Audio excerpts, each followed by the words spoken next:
soir. Alors, on a la deuxième partie de notre message de cette semaine de jeûne et prière, le point d'ébullition de la foi. Ésaïe 64, nous allons lire notre texte, ou le relire, une prière de Ésaïe le prophète.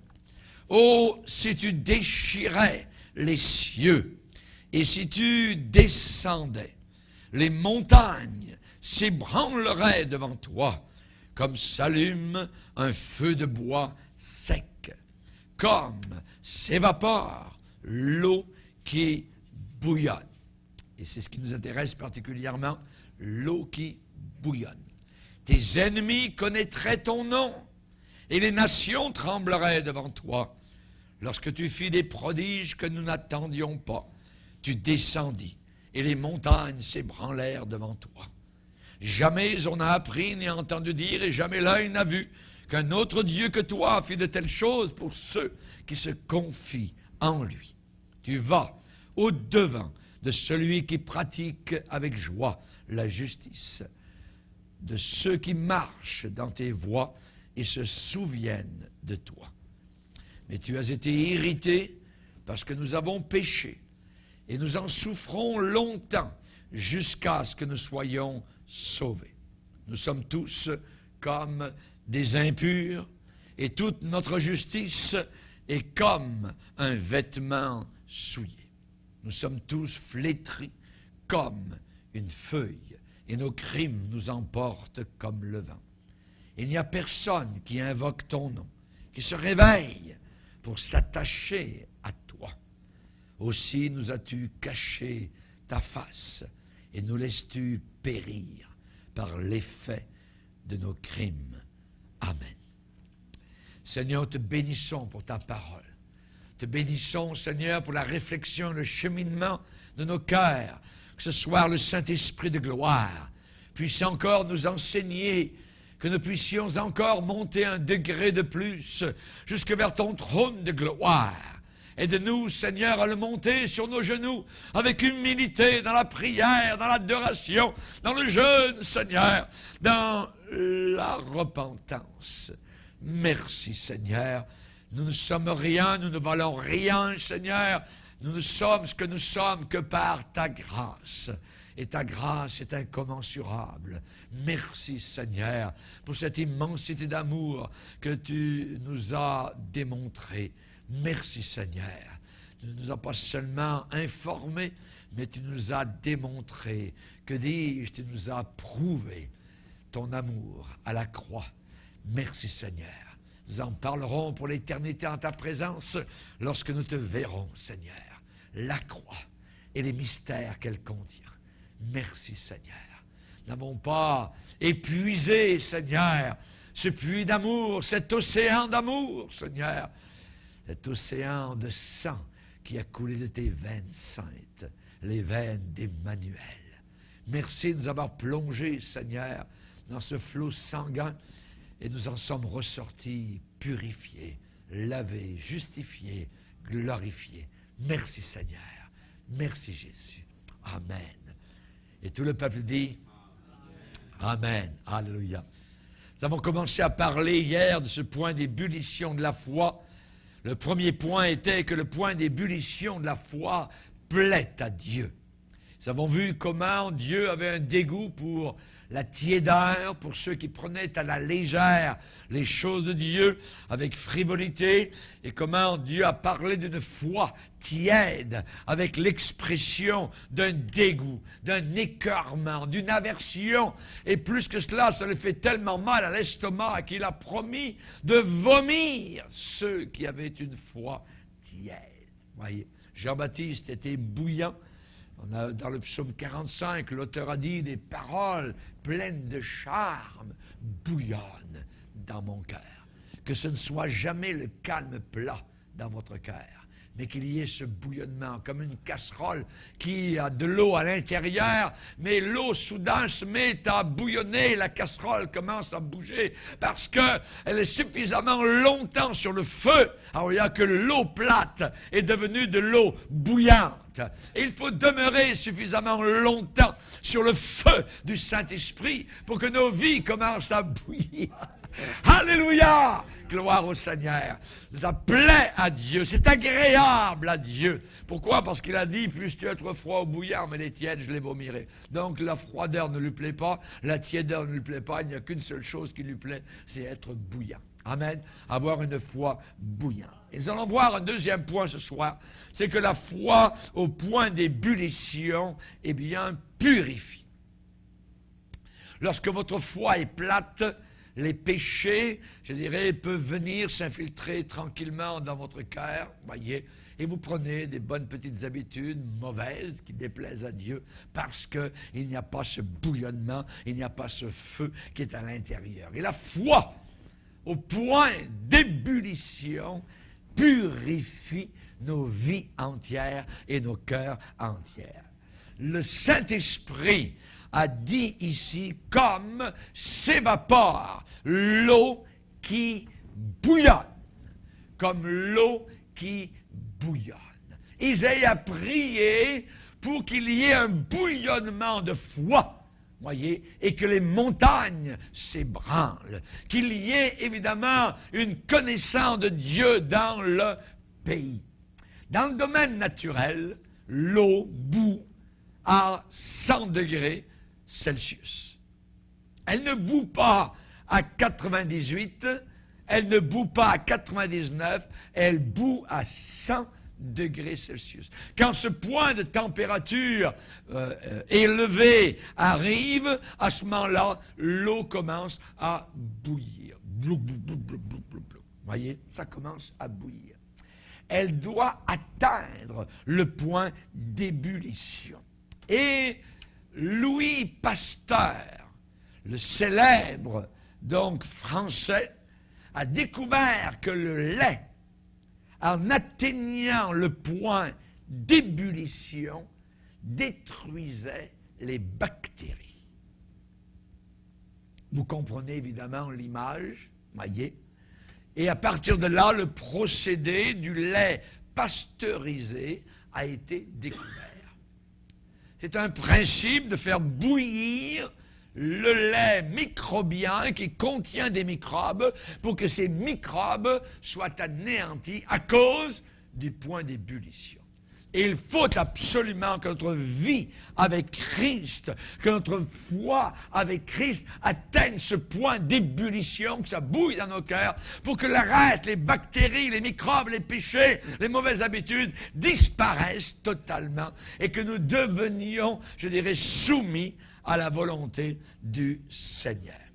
Nos missionnaires dans les pays, surtout africains, ont utilisé pendant longtemps ce moyen contre les bactéries dans l'eau à boire.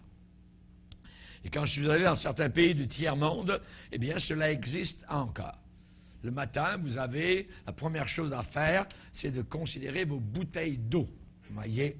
Et spécialement, il y a 3 bouteilles d'eau qui sont réservées à ceux, les visiteurs qui ne sont pas habitués. Et c'est de l'eau particulière, donc c'est de l'eau généralement qui a été bouillie. Donc vous pouvez la boire, voyez.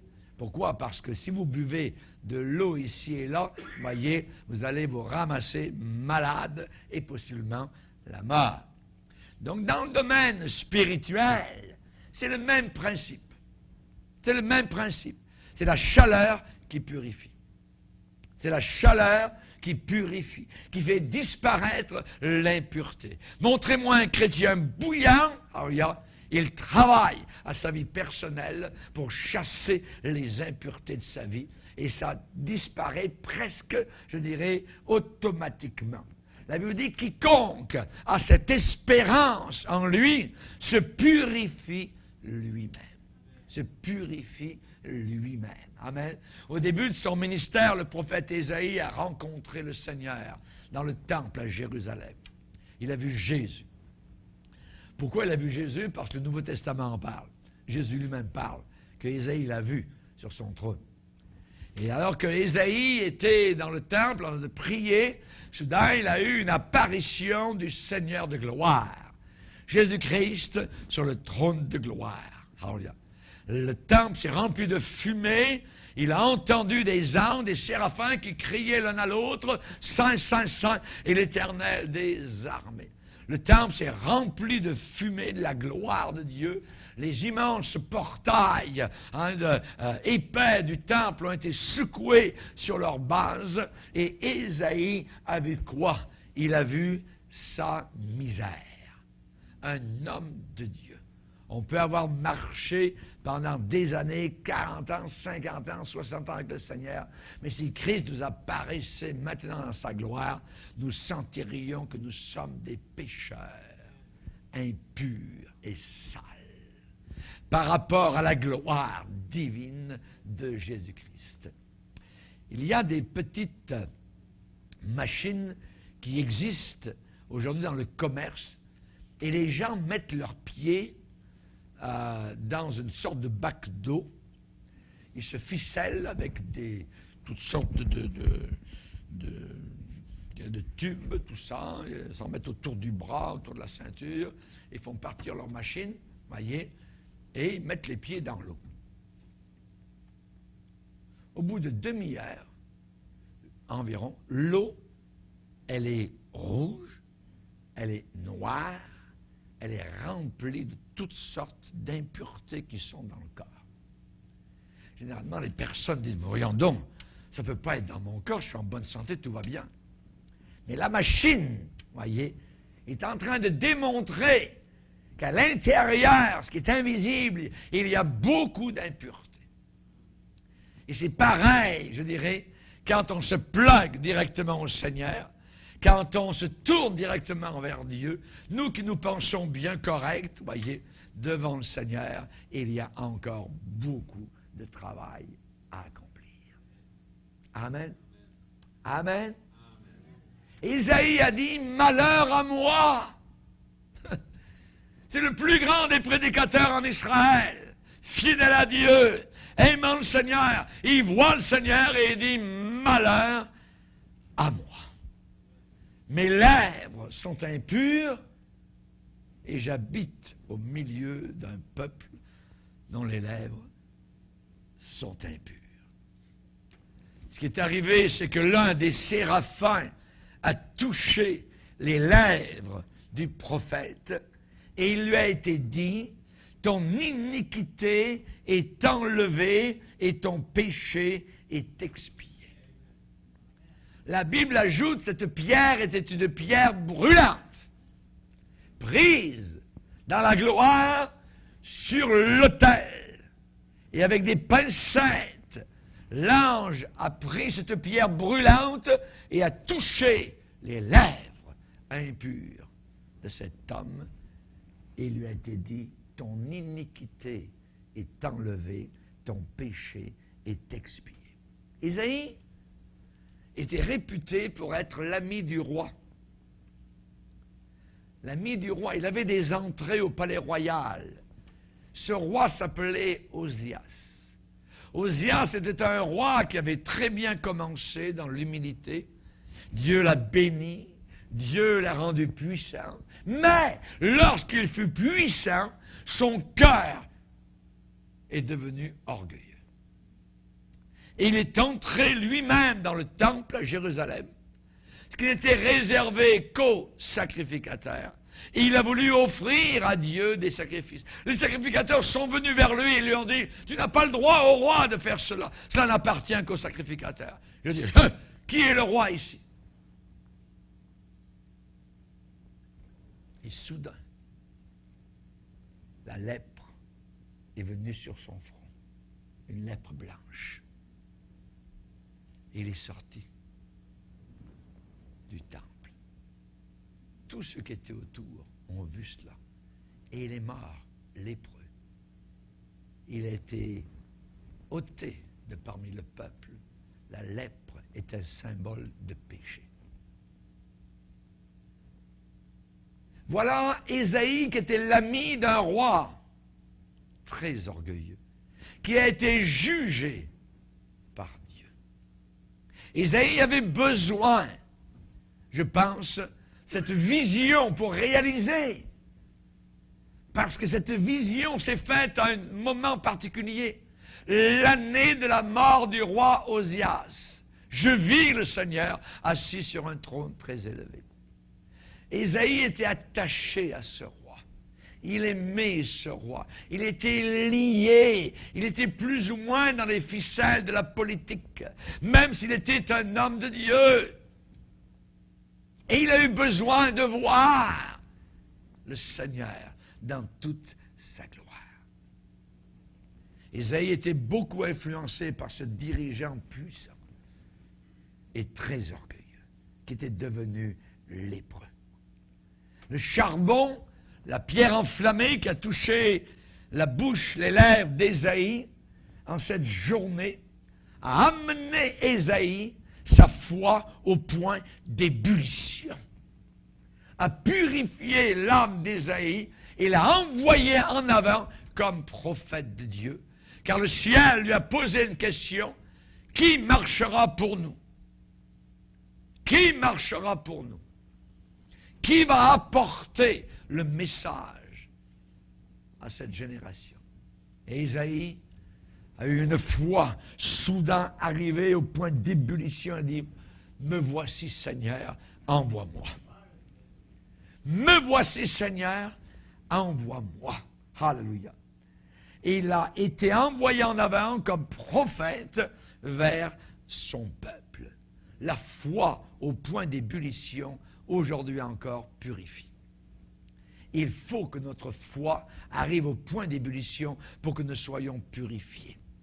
Dieu a dit: si mon peuple, sur qui est invoqué mon nom, s'humilie, prie, cherche ma face, se détourne de ses mauvaises voies, je répondrai, je guérirai. Amen. À nous d'accomplir ce que le Seigneur a demandé. Nous avons Michée dans la parole de Dieu, un homme qui était rempli lui aussi d'une foi bouillante et qui a déclaré en disant, en parlant des faux prophètes qui n'avaient qu'un seul mot à la bouche: Dieu m'a dit, Dieu m'a montré, ainsi parle l'Éternel. Et nous avons un paquet de gens qui se disent chrétiens, qui ne marchent que par des paroles comme cela. Et ils amènent à l'intérieur de leurs églises des prophètes, supposés pseudo-prophètes, qui vont leur dire, je dirais, leur avenir ou la bonne aventure, voyez, au lieu de leur dire la vérité, la parole de Dieu. Ce n'est pas d'aujourd'hui, ça existait déjà en Israël à cette époque.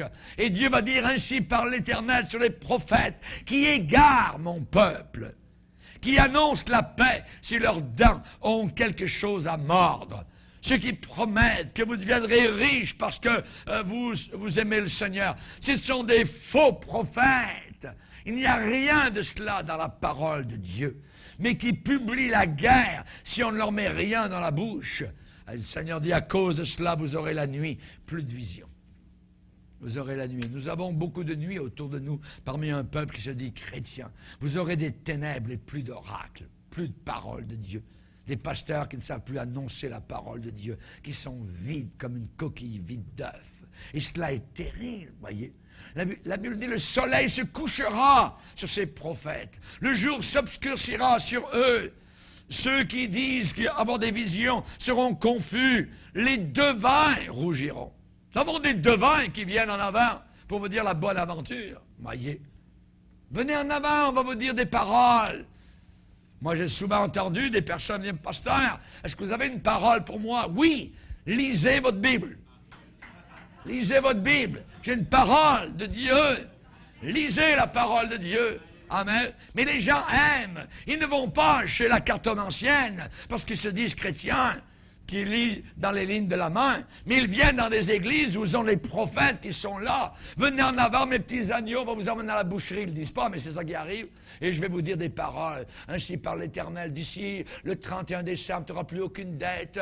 Et le Seigneur me montre cela, tout ça. Hey, c'est merveilleux, tout ça. Donc on peut dépenser en roi d'un côté et d'autre. Et ils arrivent le 31 décembre et leur compte a monté de façon inimaginable. Et ils sont en dette jusqu'au cou plus que jamais. Ils croient des faussetés. Ils croient des faussetés. Voyez? Ainsi par l'Éternel, le Seigneur me dit que tu auras un grand ministère. Et les gens vont dire, les foules vont se presser vers ce jeune homme, tout ça. En disant: mais comment, quelle puissance Dieu a-t-il donné à ce jeune homme, ainsi de suite. Ainsi par l'Éternel. La personne est remplie de cette parole. Et qu'est-ce qui s'est passé? C'est qu'elle est devenue orgueilleuse et n'est plus reprenable, n'est plus enseignable à l'intérieur d'une assemblée et le pasteur est envoyé totalement en l'air. Pourquoi? Parce que la parole de Dieu, supposément, a été donnée à cet homme ou cette femme. L'orgueil est monté dans leur cœur. Dieu dit, plus de rac, vous aurez les ténèbres. Le soleil se couchera sur ses prophètes. Le jour s'obscurcira sur eux. Ils seront confus. Les devins rougiront. Nous avons des devins maintenant à l'intérieur de l'Église du Seigneur Jésus-Christ. Ce n'est pas des prophètes. Jamais. On a vu auparavant des annonces, prophète un tel, à tel endroit, dans telle église, venez, il vous dira des paroles. Jamais, montrez-moi dans la Bible des gens qui passent au travers des églises locales et qui vont raconter la bonne aventure aux chrétiens crédules. Gullible. Ça n'existe pas. Ça n'existe pas. Voyez. Nous avons besoin d'être enracinés dans la parole de Dieu. Quand vous allez dans ces réunions, et qu'un supposé homme de Dieu vous dit une parole comme cela, ça reste là exactement comme la cartomancienne vient de vous dire une parole avec la ligne de la main. Satan vient d'imprimer un mensonge dans votre cœur. Et c'est terrible. Et c'est terrible. La personne croit. Il y a des réunions même où il contrôle l'esprit des gens en disant... Ça va se passer en fin de semaine, le prophète va venir, vous allez jeûner pendant 2-3 jours, tout ça, avant que monsieur le prophète arrive. Ensuite, quand le prophète va commencer son travail, son ministère dans le Seigneur, on va enregistrer les paroles qu'il vous aura dites de la part du Seigneur. Et on va vous donner le disquette, la cassette ou de votre prophétie particulière. Ça peut durer, c'est pas une prophétie qui dure 30 secondes ou 1 minute. Ça dure, c'est pendant 10 minutes qu'il vous parle. Il vous dévoile votre vie, il vous dit tout ce que... Jamais nous voyons cela dans les Écritures. À aucun endroit. Le prophète dans la Bible prêche la parole. C'est un ministère. Mais il prêche la parole de telle manière que les problèmes sont résolus, que les situations sont dévoilées, mais pas des paroles aux uns et aux autres. Ça n'existe pas. Mais voilà, tout un christianisme, une chrétienté aujourd'hui qui aime cela, qui se plaît à cela. Et Michée va dire au milieu de tout cela, mais moi, je suis rempli de force, de l'Esprit de l'Éternel. Je suis rempli de justice et de vigueur pour faire connaître à Jacob son crime et à Israël son péché. Merci Seigneur. D'avoir des hommes de Dieu qui encore aujourd'hui n'ont pas peur de dire le péché au peuple de Dieu et aux païens. Parce que le Saint-Esprit, qu'est-ce qu'il fait? Il convainc de péché, de justice et du jugement qui s'en vient. Nous avons besoin d'entendre la vérité. Amen. La foi au point d'ébullition purifie totalement aujourd'hui encore. Le feu du Saint-Esprit est capable de détruire la bactérie du péché dans l'âme. Le feu du Saint-Esprit est capable de délivrer de toute haine. Combien de chrétiens traînent de la haine dans leur cœur? Pas étonnant qu'ils font le tour. Ils font le tour, voyez, comme la terre tourne autour du soleil, voyez. Ils font le tour, ils tournent en rond. Israël, pendant 40 ans, a tourné en rond. Il n'y a pas de progrès. Pourquoi? C'était des incrédules. Ils péchaient continuellement. Ils convoitaient continuellement. Ils ne croyaient pas aux promesses du Seigneur d'atteindre la terre promise. Et il y en a comme cela. Ce n'est que le feu du Saint-Esprit qui est capable de délivrer de la haine, de la convoitise. Que de convoitise aujourd'hui? C'est un péché terrible. Le feu du Saint-Esprit est capable de délivrer de toute colère. La colère a un père, Satan. Satan est le père de la colère. Il est en colère aujourd'hui. Il a toujours été en colère contre le Christ de Dieu. Depuis Genèse, chapitre 3, dans le proto-évangile, où il a entendu le Seigneur le dire, la postérité de la femme t'écrasera la tête. Combien de fois il a essayé d'empêcher la venue de Christ? Pas étonnant que des centaines d'innocents à Bethléem ont été tués quand Christ est arrivé. Pas étonnant que Haman a essayé de tuer tout le peuple d'Israël à partir de Suse. Pourquoi? Parce que Satan savait que c'est des Juifs que viendrait le salut. Chers amis, le feu du Saint-Esprit est capable de nous délivrer de tout ce qui déplaît au Seigneur. Dans Malachie, le Seigneur est décrit en disant « Le Seigneur sera comme le feu du fondeur, comme la potasse des foulons. Il s'assiera, il fondra, il purifiera l'argent, il purifiera les fils de Lévi, il les épurera comme on épure l'or et l'argent. » Et comment est épuré l'or et comment est épuré l'argent? Par le feu des hauts fourneaux, à des très hautes températures. Amen. Que ce soit par le feu du Saint-Esprit qui tombe sur nous au travers d'une difficulté, d'une épreuve, d'une fournaise ardente dans laquelle nous sommes. Le Seigneur a un but. Le but, c'est que nous ressemblions à Jésus. Que nous ressemblions à Jésus-Christ. Jean-Baptiste a déclaré à sa génération, « Qui vous a appris à fuir la colère à venir? Produisez donc du fruit de la repentance. » Il y a des gens qui s'appuient sur des décisions qu'ils ont faites quand ils étaient jeunes. « Oh, j'ai accepté le Seigneur quand j'avais 7 ans, quand j'avais 8 ans, puis aujourd'hui ils vivent comme le diable. » Puis ils pensent qu'ils sont encore sauvés. Complètement faux. L'important n'est pas le passé, l'important c'est ce que je suis aujourd'hui. Si la personne mourait aujourd'hui, elle descend directement en enfer. Je me rappelle un jour, dans une autre église, au Nouveau-Brunswick, une dame qui soudain a appris le décès de son fils. Il revenait de voir les danseuses nues. Et la nuit, il a pris le fossé avec sa voiture et il est mort. Et la mère a dit, mais quand il était petit à l'école du dimanche, il avait donné son cœur à Jésus. Elle croyait, la mère, que l'enfant était au ciel. C'est faux. C'est faux. Il est descendu vers l'enfer éternel. On ne peut pas se fier à une décision que nous avons faite il y a des années et ensuite aujourd'hui je vis comme un démon et je suis encore sauvé. C'est impossible. Mais des milliers de chrétiens croient cela. La raison pour laquelle le Seigneur a dit beaucoup, de nombreuses personnes, beaucoup a-t-il dit, me diront, Seigneur, Seigneur. Ah, ils vont l'appeler Seigneur cette journée-là.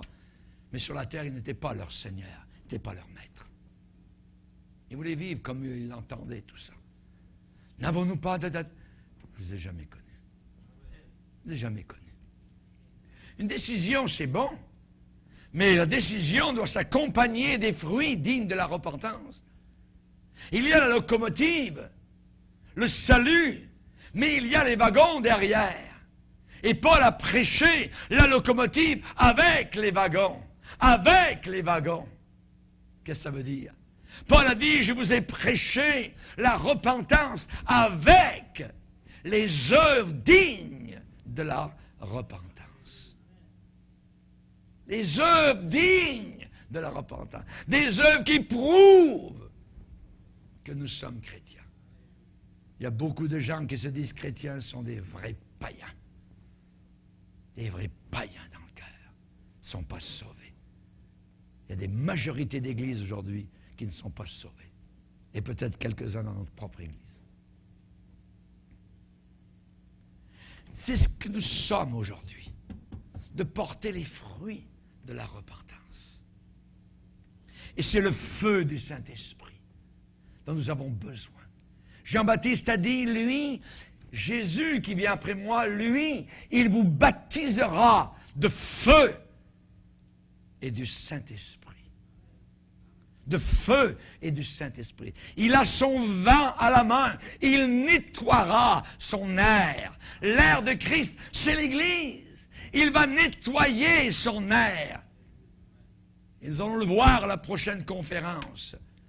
Le blé est livré, les boucs, les brebis, l'Église apostate, l'Église authentique. Alléluia. Alléluia. Il vous baptisera du Saint-Esprit et de feu. Quand un jeune homme est délivré de la drague, voyez, il est délivré de la drague. Ils avons besoin, alléluia, de savoir que le Seigneur délivre encore aujourd'hui. Si je suis sauvé, je peux apporter une aiguille hypodermique à l'Église en disant, je n'ai plus besoin de cela. Ça, c'est des vrais saluts. Je suis délivré. À Éphèse, des livres étaient brûlés. On n'a pas regardé la valeur en argent. 50 000 pièces d'argent. Les livres d'occultisme étaient brûlés. Voyez, tout ce qui concerne la pornographie, nouvel âge, ésotérisme. Parfois, on va dans certains milieux chrétiens, les chrétiens sont remplis encore de leurs livres dans leur maison, ils n'ont pas mis ça à la poubelle. Si vous allez dans leur chambre, il y a des nus directement. C'est abominable! C'est le feu du Saint-Esprit dont nous avons besoin. Et Jésus a dit, vous recevrez de la puissance quand le Saint-Esprit viendra sur vous. Amen. Nous voyons à Éphèse, l'apôtre Paul, la première question quand il a rencontré un groupe de chrétiens, avez-vous reçu le Saint-Esprit quand vous avez cru? Hein? On n'a pas entendu parler. Paul a dit, je vais vous en parler. Vous êtes sauvés, mais vous avez besoin d'autre chose. Vous avez besoin de la puissance du Saint-Esprit. Et quand vous serez baptisé dans le Saint-Esprit, vous allez prier. Vous allez chercher Dieu. Et vous ne le prierez pas seulement avec votre intelligence. Vous allez le prier avec votre esprit. En esprit, nous parlons en langue. Avec l'intelligence, nous parlons en français. Pourquoi le parler en langue? Ben, autant dire pourquoi la prière. Celui qui parle en langue ne parle pas aux hommes, mais à Dieu. Si je parle à Dieu, je prie Dieu, je loue Dieu. Et Dieu nous donne un cadeau. Comment faites-vous pour recevoir un cadeau? C'est simple. Le cadeau vous est accordé, vous avez juste à vous avancer, prendre le cadeau et dire merci. Il y a des gens qui compliquent tellement les choses de Dieu, c'est tellement simple. Quand on est baptisé dans le Saint-Esprit, on parle dans de nouvelles langues. Quand on n'est pas baptisé dans le Saint-Esprit, on ne parle pas en nouvelle langue. C'est le signe initial. Ce n'est pas le seul, mais c'est le signe de départ que quelqu'un est baptisé dans le Saint-Esprit. Il se met à parler dans des langues nouvelles. Ce n'est pas Dieu qui parle, c'est la personne qui parle. Mais ce langage est merveilleux. Je sais qu'il y a des gens qui ont été enseignés d'autres façons, d'autres manières, mais ce n'est pas vrai. Ce n'est pas vrai. C'est faux. C'est une fausseté. Il y a des millions de chrétiens qui ont cru une fausseté. Ils ont cru que lorsqu'ils étaient sauvés, ils avaient été baptisés dans le Saint-Esprit. Non. Les 120 disciples à la Pentecôte étaient des chrétiens. Ils n'ont pas été sauvés le jour de la Pentecôte. Ils étaient des chrétiens. Ils avaient suivi le Seigneur pendant 3 ans. Sauf un qui avait fait faux bond et qui s'était suicidé. C'était des chrétiens. Ils priaient. Les païens ne prient pas. Surtout pendant 10 jours. Ils étaient des chrétiens, mais ils n'étaient pas remplis du Saint-Esprit. Jésus avait dit, retournez à Jérusalem. Et là, dans quelques jours, vous allez recevoir la puissance du Saint-Esprit. Vous serez baptisés. Baptisés. Quand on est baptisé dans l'eau, on est plongé dans l'eau. C'est le pasteur qui nous baptise dans l'eau, qui nous plonge, qui nous immerge dans l'eau. Quand on reçoit le baptême dans le Saint-Esprit, on est plongé aussi. Mais ce n'est plus le pasteur, c'est Jésus qui nous prend et qui nous plonge dans le fleuve du Saint-Esprit. Le résultat est tellement rempli, ça déborde. Amen. Et le débordement, ce n'est plus en français, c'est dans les langues nouvelles. Dieu nous donne des langues nouvelles. Hallelujah. Celui qui parle en langue ne parle pas aux hommes. C'est bien écrit dans la Bible. Ça ne nous a jamais été dit que c'était arrêté, ça. Est-ce qu'il y a un verset qui nous dit que ça s'est arrêté, que Dieu a dit non, c'est terminé, c'était juste pour le 1er siècle? Non, il n'y a rien qui nous dit ça. Il n'y a rien qui dit ça. Jésus-Christ est le même, hier, aujourd'hui, éternellement. Il est encore le baptiseur dans le Saint-Esprit aujourd'hui. Alléluia. Et vous qui ne l'avez pas encore reçu, pouvez, dans le temps de prière qui va suivre, simplement ouvrir votre bouche là où vous êtes et le louer dans les langues qu'il va vous accorder. Recevez le cadeau. Vous serez remplis du Saint-Esprit. Amen. Certains ressentent des choses, d'autres ne ressentent rien. Ça n'a pas d'importance. Voyez. Quand Jésus a dit à Pierre, « Viens, Pierre », il était où? Dans une barque qui flottait. Jésus lui a dit, « Viens vers moi ». Où était Jésus? Sur l'eau, à l'extérieur. Et Pierre a dû faire quelque chose, passer par-dessus. Sa foi était au point d'ébullition. Si Jésus le dit, je vais le faire. Et il a passé. Et il a marché sur les eaux comme le Seigneur le lui avait dit, viens vers moi. Et pour recevoir le baptême du Saint-Esprit, il y a un point de foi où je dois passer par-dessus mon raisonnement. Je dois passer par-dessus ma propre pensée à moi. Je dois me lancer. Je dois parler et dire des mots que je n'ai jamais entendus de ma vie.